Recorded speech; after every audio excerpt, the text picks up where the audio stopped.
Hello everyone, welcome to Sunny academy one.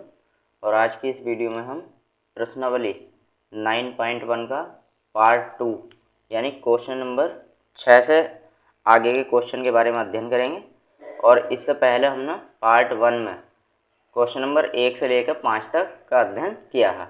और दोस्तों, इससे पहले हम चैप्टर नंबर 8 भी पढ़ चुके हैं। इन सभी वीडियो के लिंक मैंने डिस्क्रिप्शन में दिया है। अगर आपने अभी तक ये सभी वीडियो नहीं देखी हैं तो आप जाकर देख सकते हो। तो चलिए बढ़ते हैं आज हम क्वेश्चन नंबर 6 की ओर। उससे पहले देखो, हम समझेंगे कि उन्नयन कोण क्या होता है। वैसे हमने पार्ट 1 में भी समझा था उन्नयन कोण क्या होता है। उन्नयन कोण होता है जैसे सामने कोई ऊंचाई है हमारे सामने, ठीक है। अब ये चाहे ऊंचा खंबा हो, ठीक है, या फिर यहाँ ऊंचाई पर कोई चीज़ उड़ रही हो, चिड़िया हो, गुब्बारा हो, कुछ भी हो, ठीक। कहने का मतलब इसकी पृथ्वी से जो ऊंचाई होती है, ठीक, ये बिल्कुल ऊर्ध्वाधर ऊंचाई। और ये पृथ्वी का क्या हो गया, कोई बिंदु हो गया यहाँ पर, या मान लो आप खड़े हो, ठीक है, या यहाँ पर कोई खूंटा गड़ा हो।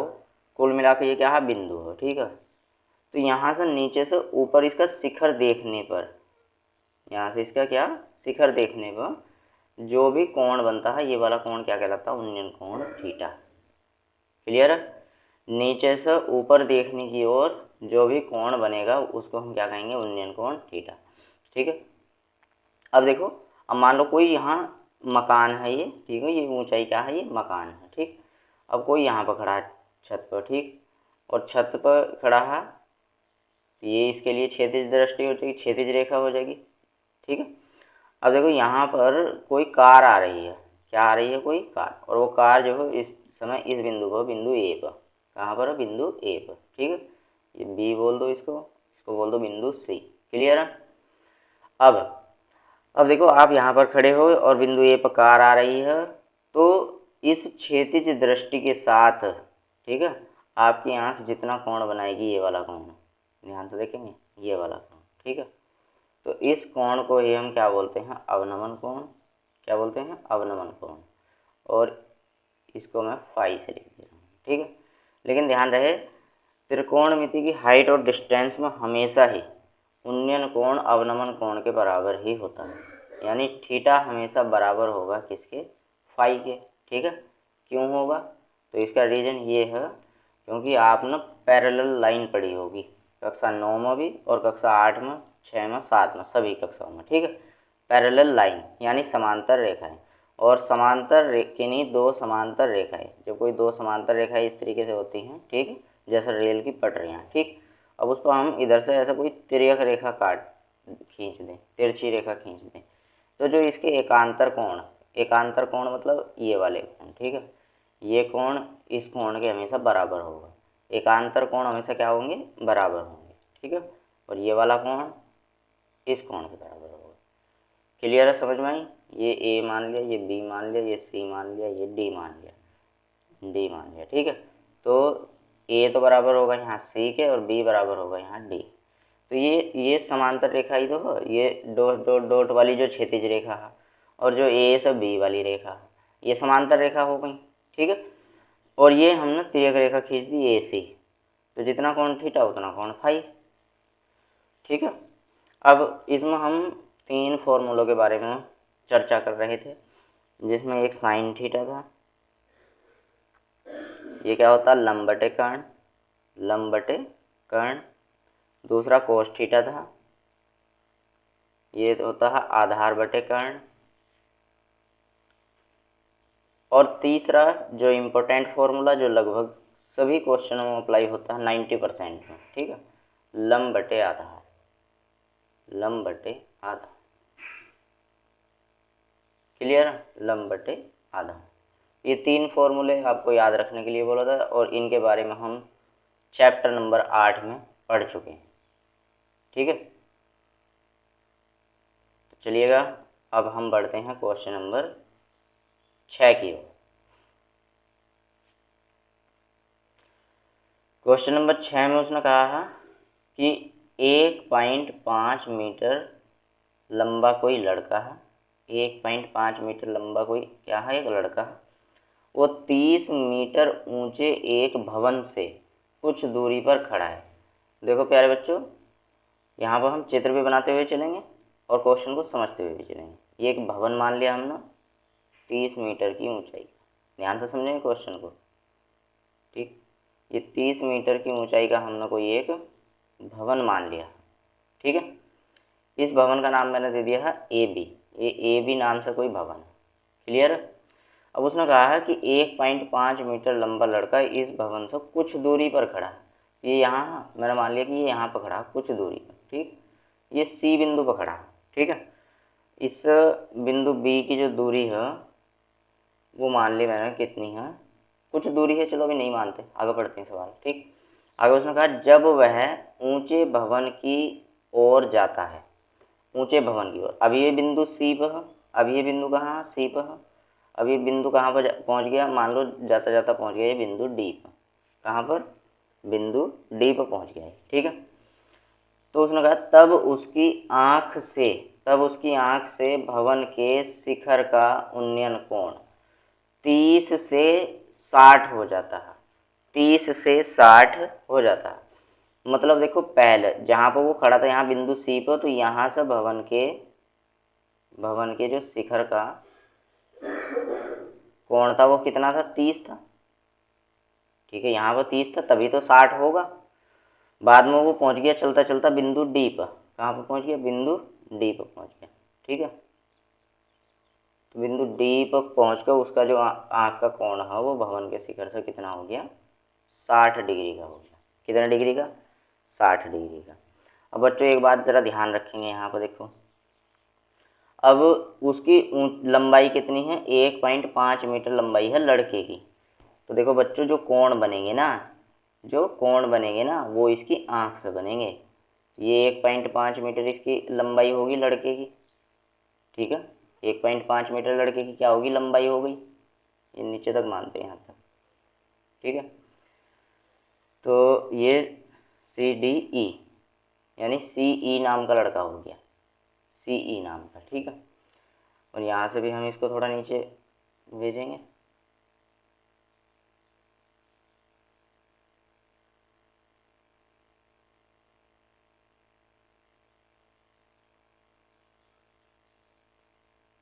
ठीक है। ये डी पॉइंट हो गया और ये हमारा एफ पॉइंट हो गया, ठीक है। और ये हो गया हमारा जी पॉइंट, ठीक, ये, ठीक है। ये 30 मीटर पूरी यहाँ से लेकर यहाँ तक की लंबाई है, नीचे तक, ठीक है। इतनी बात समझ में आ गई। अब ये जो कोण बन रहा है तो वो आँखों से ही तो देख रहा होगा, तभी तो कोण बन रहा होगा।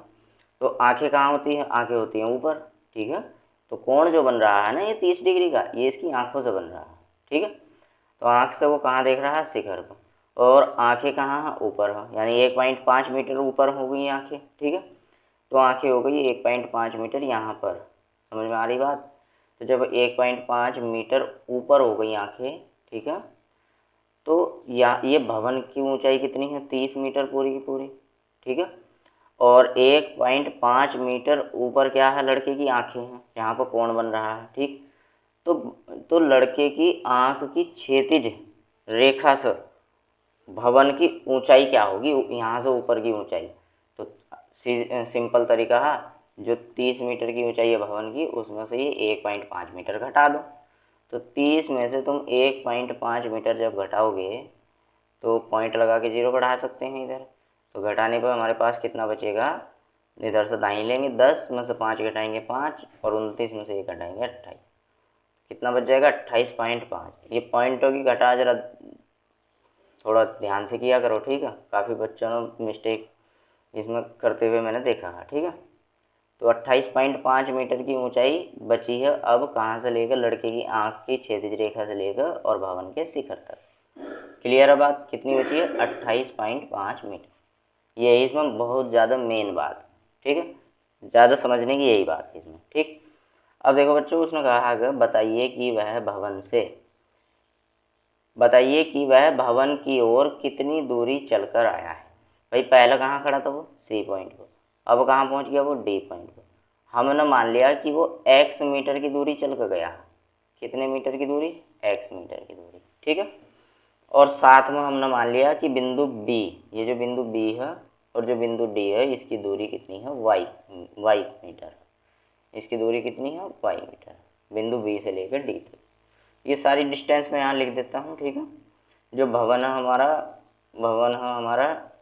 ए बी भवन की क्या है, ये ऊंचाई, लेकिन कहाँ से, लड़के की आँख की क्षैतिज रेखा से ऊपर की, ठीक। तो इसकी जो ऊंचाई दे रखी है वो कितनी दे रखी है, 28.5 मीटर। ये कैसा आया, ये हमने भवन की ऊंचाई में से लड़के की ऊंचाई को घटा दिया, ठीक है, घटाने का आया। अब हमने मान लिया कि वो कितनी दूरी चल के गया है, x दूरी चल के गया। तो देखो हमारे पास यहाँ पर आपको दो त्रिभुज तो दिख रहे होंगे, एक त्रिभुज ए बी डी, दूसरा त्रिभुज दिख रहा होगा ABC। तो दो त्रिभुज में हम इस यहाँ पर लेकर चलेंगे इसको सॉल्व करने के लिए। तो पहले हम त्रिभुज की बात कर लेते हैं, ए बी और डी। ध्यान से देखेंगे त्रिभुज ए बी डी में, ठीक। अब देखो यहाँ पर थीटा यहाँ पर दिया हुआ है 60, कितना 60, और आधार कितना है y, लंब कितना है 28.5, ठीक।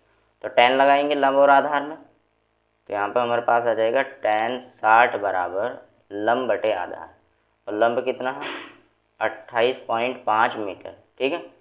और आधार कितना है, तो आधार है y, ठीक है।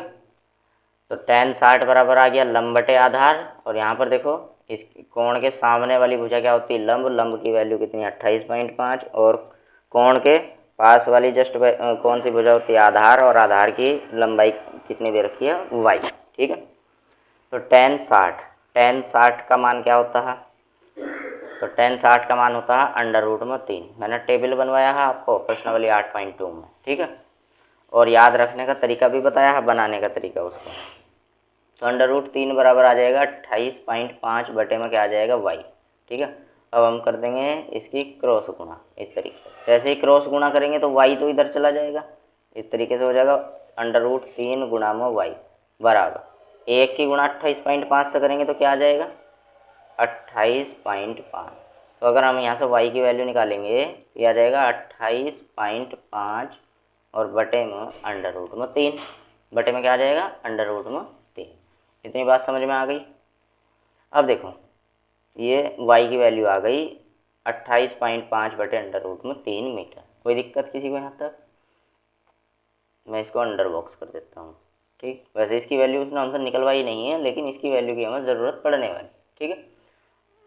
अब देखो, अब अगर हम त्रिभुज किसकी बात करूँ, ए है ना, बी और सी की, ए बी सी की बात करूँ, ए बी सी की, तो ध्यान से देखेंगे त्रिभुज ए बी सी में, इधर लिखता हूँ मैं यहाँ पर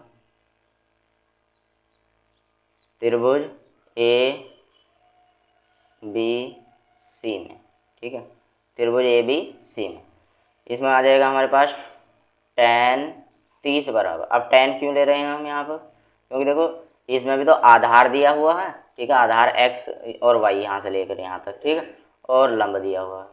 तो tan क्या होता है, लंब बटे आधार। लंब कितना है हमारे पास, लंब तो 28.5 ही है, क्योंकि त्रिभुज ए बी सी में भी तो लंब 28.5 ही है, और आधार कितना हो जाएगा, तो आधार को देखो ए बी सी, तो बी से लेकर यहाँ से देखो बी से लेकर सी तक जो x तो है ही, साथ में y भी, तो दोनों को जोड़ कर लिखेंगे x प्लस के y, ठीक है। tan 30 का मान होता है 1 बटे √3 बराबर 28.5 बटे में आ जाएगा x प्लस के y। क्रॉस गुणा कर देंगे, क्रॉस गुणा करने पर x प्लस y बराबर कितना आ जाएगा 28.5 और √3। कोई दिक्कत किसी को? अब देखो हमें तो यहाँ पर x की वैल्यू निकालनी है, क्योंकि उसने ये तो कहा कि जो वो लड़का है वो भवन की ओर कितनी दूरी चल कर गया है, तो c से लेकर d तक की तो दूरी चला है, और c से लेकर d तक की दूरी हमने कितनी मान रखी है x, तो x की वैल्यू तो हमको निकालनी है यहाँ पर। तो x बराबर क्या आ जाएगा 28.5 √3 और माइनस में आ जाएगा y माइनस में चला जाएगा इधर, ठीक है। अब y की वैल्यू हमने निकाली थी अभी यहाँ पर 28.5 बटे √3, ठीक है। तो ये आ जाएगा x बराबर 28.5 √3 और माइनस में आ जाएगा हमारे पास 28 28.5 और बटे √3। देखो इसका जब हम हर परिमेयकरण करेंगे तो √3 से गुणा √3 से भाग कर देंगे, ठीक है। तो यहाँ से x बराबर हमारे पास क्या आ जाएगा 28.5 √3 माइनस, और यहाँ पर देखो ऊपर तो आ जाएगा 28.5 √3 और बटे में बन जाएगा √3 की √3 से गुणा करेंगे पूरा 3। अब 3 से क्या करेंगे, इसको काट देंगे तो 3 नम कितने होते हैं 27 और पॉइंट लगाएंगे तो 3 पंजे 15, तो काट करिए कितना आ जाएगा 9.5, तो 28.5 √3 और माइनस क्या आ जाएगा 9.5 √3। तो 28.5 में से 9.5 घटाएंगे कितना बचेगा, तो ये बचेगा 19.5 √3, ठीक है। तो यानी वो लड़का 19.5 √3 मीटर की दूरी चल कर गया भवन की ओर, ठीक है। तो आप इस क्वेश्चन को एक बार और रिपीट करके देखिएगा, आपकी समझ में आ जाएगा। नेक्स्ट क्वेश्चन पर बढ़ते हैं, क्वेश्चन नंबर 7। क्वेश्चन नंबर 7 में कहा भूमि के एक बिंदु से, भूमि का कोई एक बिंदु हो, उस एक 20 मीटर ऊंचे भवन के शिखर पर लगी एक संचार मीनार, संचार मीनार का मतलब मीनार लगी हुई है, ठीक है, भवन के शिखर पर। संचार का मतलब होता है जैसे टेलीफोन के टावर वगैरह हो गए, ठीक। के तल और शिखर के उन्नयन कोण कितने हैं 45 और 60 डिग्री हैं, ठीक है। अब देखो ध्यान से समझना, ये हो गया 20 मीटर ऊंचा एक भवन, क्या हो गया 20 मीटर ऊंचा एक क्या हो गया ये भवन, ठीक है। इसका नाम मैंने दे दिया ए बी कोई भवन है, ये 20 मीटर की इसकी ऊंचाई है, ठीक है। अब देखो इसके शिखर पर एक मीनार लगी हुई है, संचार मीनार, कोई टावर लगा हुआ है, मतलब जिससे संचार हो रहा है, ठीक है, संचार मीनार बोलती है इसको, ठीक है। इस मीनार को मैंने बोल दिया ये क्या है सी ए एक क्या है ये मीनार है, ठीक है। ए बी क्या है एक भवन है, ठीक। और भूमि का एक कोई बिंदु है इधर, तो यहाँ पर हम कोई ले लेते हैं भूमि का बिंदु, सही है। ये भूमि से कितनी दूरी पर है ये उसने नहीं दिया, तो हम मान लेते हैं कि x दूरी पर, कितनी दूरी पर है x, और इस बिंदु का मैंने नाम बोल दिया ये बिंदु है D, क्या बिंदु है ये D, ठीक। अब इसने कहा देखो मीनार के तल, मीनार के तल, तो सी ए मीनार है, इसका तल क्या है ए से लेकर और D, ए से लेकर और D तक का जो कोण है वो पहला वाला कौन सा दे रखा है 45। ध्यान से क्वेश्चन को ध्यान से पढ़ेंगे, ठीक है। उसने कहा पहले मीनार का तल कहा है तो कोण भी पहले वाला ही लेंगे तल के साथ 45 डिग्री। बाद में उसने कहा और शिखर मीनार का शिखर हो ऊपर की साइड में सी पॉइंट पर, ठीक है। तो इससे लेकर और भूमि के इस बिंदु पर, ठीक है, कोण कितना दिया है उसने, ये वाला कोण दिया पूरा कोण 60 डिग्री का, ये कोण कितना है 60 डिग्री का। तो बस चित्र बनाना ही इसमें चित्र का ही सारा खेल है, ठीक है। एक बार चित्र बना दो ढंग के साथ में सवाल को पढ़कर और फिर क्वेश्चन सॉल्व हो जाएगा, ठीक। तो देखिएगा यहाँ पर भी हमारे पास दो त्रिभुज बन चुके हैं, एक तो त्रिभुज ए बी और डी, और दूसरा त्रिभुज बन चुका है सी और बी और डी, ठीक है। एक त्रिभुज बन गया ए बी डी, दूसरा त्रिभुज बन गया सी बी डी, ठीक। तो दोनों त्रिभुज को लेना पड़ेगा सॉल्व करने के लिए। तो पहला हम त्रिभुज लेते हैं कौन सा, त्रिभुज ए बी डी। उसने मीनार की ऊंचाई पूछी हमसे कि मीनार की ऊंचाई निकालो, तो यहाँ से लेकर यहाँ तक की ऊंचाई मैंने मान ली कि ये h है, कितनी है h मीटर है, क्लियर है। तो पहले देखो हम त्रिभुज लेते हैं छोटा वाला, छोटा त्रिभुज का मतलब जो त्रिभुज ए बी और डी, तो ए बी डी में, त्रिभुज ए बी डी में, तो इसमें क्या होगा, अब देखो यहाँ पर थीटा दिया हुआ है कितना 45 डिग्री, कितना दिया 45 डिग्री, और थीटा के पास, थीटा के एक तो सामने वाली भुजा क्या हो जाएगी लंबाई हो जाएगी, और थीटा के पास वाली भुजा क्या हो जाएगी आधार। तो लंब और आधार दिया है, और लंब और आधार किसमें होता है tan में। तो मैंने देखो आपको बताया था कि इस प्रश्नावली में 90% tan का ही फॉर्मूला यूज होगा, ठीक है। तो tan थीटा यानी tan 45 बराबर लंब बटे आधार, लंब कितना दिया है 20, आधार कितना है x, तो tan 45 का मान कितना होता है 1, ठीक है, और बराबर 20 और बटे में कितना x। जैसे ही हम x की इधर की साइड गुणा करेंगे तो x की वैल्यू कितनी आ जाएगी निकल कर 20 मीटर, यानी वो बिंदु जो हो वो इस भवन और मीनार से कितनी दूरी पर है 20 मीटर, लेकिन उसने बिंदु की दूरी नहीं पूछी, उसने पूछी हमसे मीनार की ऊंचाई। ठीक है, अब मीनार की ऊंचाई निकालने के लिए दूसरा त्रिभुज लेंगे, त्रिभुज सी बी डी। यहाँ पे लिखेंगे त्रिभुज सी बी डी में, त्रिभुज सी बी डी में। तो त्रिभुज सी बी डी में क्या होगा, अब देखो यहाँ थीटा कोण कितना हो गया, पूरा 60। कितना हो गया, 60। यहाँ पे लिखेंगे tan 60 बराबर लंब बटे आधार। अब देखो लंब के लिए हमें पूरा सी बी लेना पड़ेगा, यहाँ से लेकर यहाँ तक। अब सी से लेकर ए तक की दूरी कितनी है, h। कितनी है, h। और ए से लेकर बी तक की दूरी कितनी है, 20। तो दोनों को जोड़ देंगे तभी तो सी बी निकलेगा। तो दोनों को जोड़ेंगे तो ये आ जाएगा h प्लस के 20 और बटे में कितना आ जाएगा, x आधार। ठीक है, लंब बटे आधार। अब tan 60 का मान कितना होता है, √3 बराबर h प्लस के 20 और बटे में x। ठीक है, अब इधर के बटे में एक तो हम मान सकते हैं, √3 के बटे में एक, और इनकी कर देंगे क्रॉस गुणा। तो जैसे ही आप क्रॉस गुणा करोगे तो √3 की x से गुणा करने पर क्या आएगा, तो √3 की x के साथ गुणा करने पर आएगा √3x। क्या आएगा, √3x। और बराबर में क्या आएगा बताओ, बराबर में आएगा 1 की h प्लस 20 से गुणा करेंगे तो h प्लस 20। क्या आएगा, h प्लस के 20। ठीक है, क्रॉस गुणा तो आपको करनी आती ही होगी। क्रॉस गुणा की हमने √3 की x से गुणा करी तो क्या आया, √3x, और h प्लस 20 से करी इधर 1 से गुणा तो कितना आ गया, h प्लस के 20। इतना क्लियर है। अब देखो x की वैल्यू कितनी दी हुई है यहाँ पर, 20 मीटर। कितनी, 20 मीटर। तो जैसे ही यहाँ 20 रखेंगे वैल्यू x की जगह तो ये आ जाएगा 20√3। कितना आ जाएगा, 20√3 बराबर h और प्लस के कितना आ जाएगा, 20। ये प्लस का 20 इधर लेकर जाएंगे तो माइनस में पहुँच जाएगा, तो ये आ जाएगा 20√3 और माइनस के 20 और बराबर में क्या बचेगा, h। अब बस दोनों में से 20 कॉमन निकाल दो, यहाँ से 20 कॉमन निकालेंगे तो क्या आ जाएगा, √3 माइनस के 1 बराबर कितना, h। या h बराबर आ जाएगा 20√3 और माइनस के 1। ठीक है, और मीटर, और यही क्या हो जाएगा, हमारा आंसर हो जाएगा। आई होप आपको समझ में आ गया होगा ये क्वेश्चन भी। चलिए बढ़ते हैं नेक्स्ट क्वेश्चन की ओर। क्वेश्चन नंबर 8, इसमें कहा एक पेडिस्टल है, इसके शिखर पर एक मूर्ति लगी है जिसकी ऊंचाई कितनी है, 1.6 मीटर। ठीक है, भूमि के एक बिंदु से मूर्ति के शिखर का उन्नयन कोण कितना है, 60 डिग्री। देखो कोई एक पेडिस्टल है, पेडिस्टल मतलब कोई ऊंचाई भवन है। ठीक है, इस तरीके से मान लो इसका नाम दे दिया ए बी।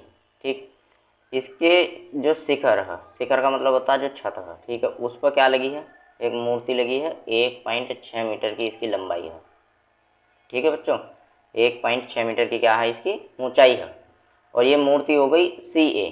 क्या हो गई मूर्ति, CA। ठीक, उसने कहा भूमि के एक बिंदु से, तो जैसा अभी पिछले क्वेश्चन में किया था वैसे ही भूमि का एक बिंदु मान लिया D। ठीक, ये भवन से कितनी दूरी पर है नहीं बताया उसने, तो हमने मान लिया x दूरी पर है।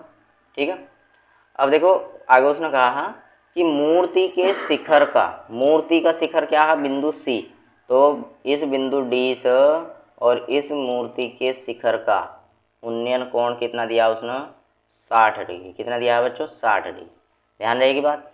अब आगे उसने कहा उसी बिंदु से, उसी बिंदु का मतलब बिंदु D से पेडिस्टल के शिखर का, पेडिस्टल क्या माना हमने, AB। ठीक है, तो पेडिस्टल के शिखर, शिखर कहाँ है, पेडिस्टल का A है, बिंदु A है, तो इसका उन्नयन कोण कितना है, 45 डिग्री।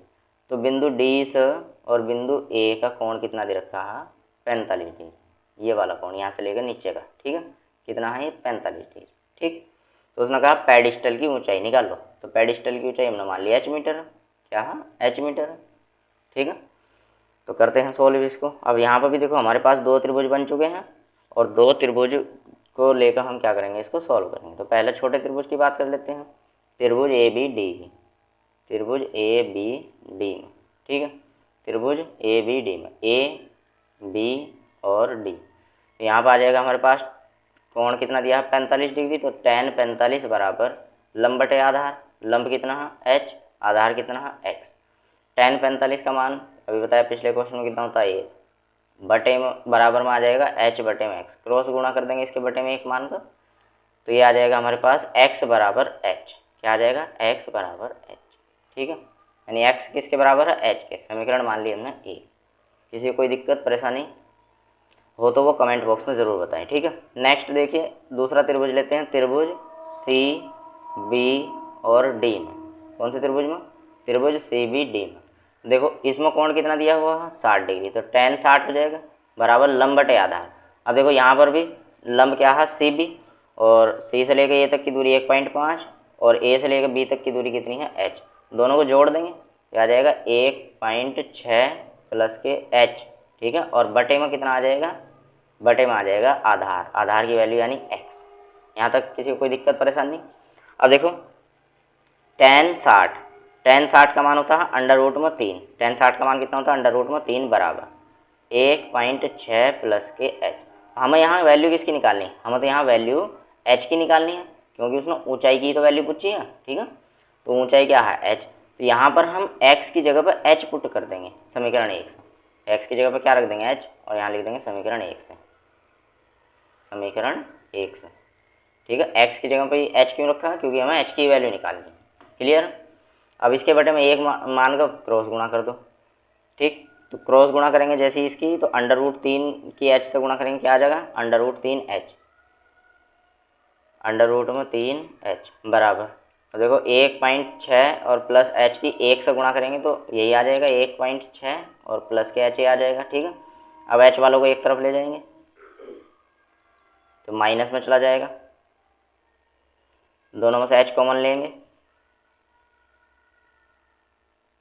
और अब ये दोनों गुणा में आ गए हैं तो ये बटे में आ जाएगा इधर, 1.6 बटे में आ जाएगा अंडर रूट में 3 माइनस का 1। क्लियर। अब अंडर रूट में आंसर हम छोड़ते नहीं हैं बटे में, तो क्या करेंगे हर परिमेयकरण कर देंगे, और हर परिमेयकरण का तरीका बताया था, जो भी नीचे लिखा हुआ ब्रैकेट उसका जस्ट उल्टा चिन्ह से ऊपर नीचे गुणा कर देंगे। तो अंडर रूट 3 प्लस 1 से ऊपर नीचे गुणा, तो एच बराबर आ जाएगा 1.6 अंडर रूट 3 प्लस के 1 बटे में। अब ये माइनस बी और ए प्लस बी का फॉर्मूला बन गया। ये माइनस बी और ए प्लस बी का फॉर्मूला क्या होता है, ए का स्क्वायर माइनस बी का स्क्वायर। ए की जगह पर अंडर रूट 3 है, बी की जगह पर 1 है, ठीक। तो ये आ जाएगा हमारे पास 1.6 अंडर रूट 3 प्लस में 1 और बटे में अंडर रूट 3 का स्क्वायर कितना हो जाएगा 3 और माइनस 1 का स्क्वायर कितना हो जाएगा 1। अब तो 1.6 और अंडर रूट में 3 प्लस का 1 और बटे में 3 में से 1 घटाएंगे कितना बचेगा 2, 2 से इस 1.6 को काटेंगे कितना आएगा 0.8। तो h बराबर कितना आ जाएगा 0.8 और अंडर रूट में 3 प्लस का 1, ठीक, मीटर। इतनी ऊंचाई है किसकी, जो पेडिस्टल के शिखर पर क्या लगी है, ये मूर्ति लगी है, वो सॉरी पेडिस्टल की, इतनी ऊंचाई है किसकी पेडिस्टल की। तो ये हमारा आंसर हो गया। अगर आपकी समझ में क्वेश्चन नहीं आया तो रिपीट करके देखिएगा, समझ में आ जाएगा, ठीक है। नेक्स्ट बढ़ते हैं क्वेश्चन नंबर 9 की ओर। क्वेश्चन नंबर 9 में कहा है एक मीनार है, उसके पाद बिंदु से एक भवन के शिखर का उन्नयन कोण। एक मीनार है और एक भवन है, ठीक है। एक मीनार है और एक क्या है भवन है। अब देखो सिंपल सी बात है, जो मीनार है, मीनार तो ऊंची होती है, ठीक है, और भवन क्या होता है छोटा, ठीक है। मीनार क्या होती है ऊंची और भवन क्या होता है छोटा। मान लिया मैंने ए बी नाम से कोई मीनार है और सी डी नाम का ये भवन है, ठीक है। तो उसने कहा मीनार के पाद बिंदु से, पाद बिंदु का मतलब होता है तल से, तो मीनार का तल है बिंदु बी, मीनार का तल क्या है बिंदु बी, और भवन का शिखर क्या है बिंदु सी। तो सी से लेकर और बी तक का जो उन्नयन कोण दे रखा है उसने, वो कितना दे रखा है, इन दोनों के, ये धरती माता हो गई हमारी बी डी, ठीक है। तो ये जो उन्नयन कोण दे रखा है ये प्यारे बच्चों कितना दे रखा है 30 डिग्री दे रखा है, कितना 30 डिग्री। क्लियर। आगे उसने कहा यदि मीनार 50 मीटर ऊंची हो, सॉरी आगे पढ़ते हैं, और भवन के पाद बिंदु से यानी भवन के तल से, तो भवन का तल क्या है बिंदु डी है, मीनार के शिखर का, तो मीनार का शिखर क्या है, मीनार का शिखर है प्यारे बच्चों बिंदु ए, ठीक है। तो मीनार के शिखर का बिंदु डी से भवन के तल से ये वाला कोण कितना दिया है, तो ये कोण दिया है 60 डिग्री, कोण कितना दिया है 60 डिग्री, ठीक है। मीनार की ऊंचाई तो उसने बता दी कितनी है 50 मीटर, मीनार की ऊंचाई कितनी है 50 मीटर, ठीक। तो भवन की ऊंचाई ज्ञात करो, भवन की ऊंचाई मैंने मान लिया h मीटर, कितनी है h मीटर। समझ में आ गई बात। अब देखो यहाँ पर h मीटर है ये, ठीक। अब देखो ध्यान से, यहाँ पर ये वाली डिस्टेंस मैंने मान ली कितनी x, कितनी डिस्टेंस मान ली मैंने x मान ली, ठीक है। कितनी डिस्टेंस मान ली x, बी डी कितनी होगी x। अब देखो दो त्रिभुज बन गए यहाँ पर भी हमारे, कितने 2। अब पहले त्रिभुज को लेकर सॉल्व करते हैं। तो त्रिभुज ए बी डी वाले को पहले सॉल्व करते हैं। क्यों? क्योंकि ए बी डी से यहाँ हमारे पास एक्स की वैल्यू निकल जाएगी। ठीक है, तो ए बी और डी में कोण कितना है? 60 डिग्री। ध्यान से देखेंगे, ए बी डी में कोण कितना है? 60 डिग्री। तो त्रिभुज ए बी डी में tan 60 बराबर कितना आ जाएगा? लंब बटे आधार, और लंब कितना है? 50, आधार कितना है? x। tan 60 का मान √3 बराबर 50 बटे x, बटे में एक मान का क्रॉस गुणा कर देंगे तो √3 x बराबर कितना आ जाएगा? 50। तो x बराबर आ जाएगा हमारे पास 50 बटे √3 मीटर। ठीक है, तो ये हमारी किसकी वैल्यू निकल गई? ये हमारी x की वैल्यू निकल गई। अब दूसरे त्रिभुज की बात करते हैं। तो प्यारे बच्चों, दूसरे त्रिभुज यानी त्रिभुज सी डी बी में तो इसमें कोण कितना दिया है? ये कोण दिया है इसमें 30 डिग्री। कितना? 30 डिग्री।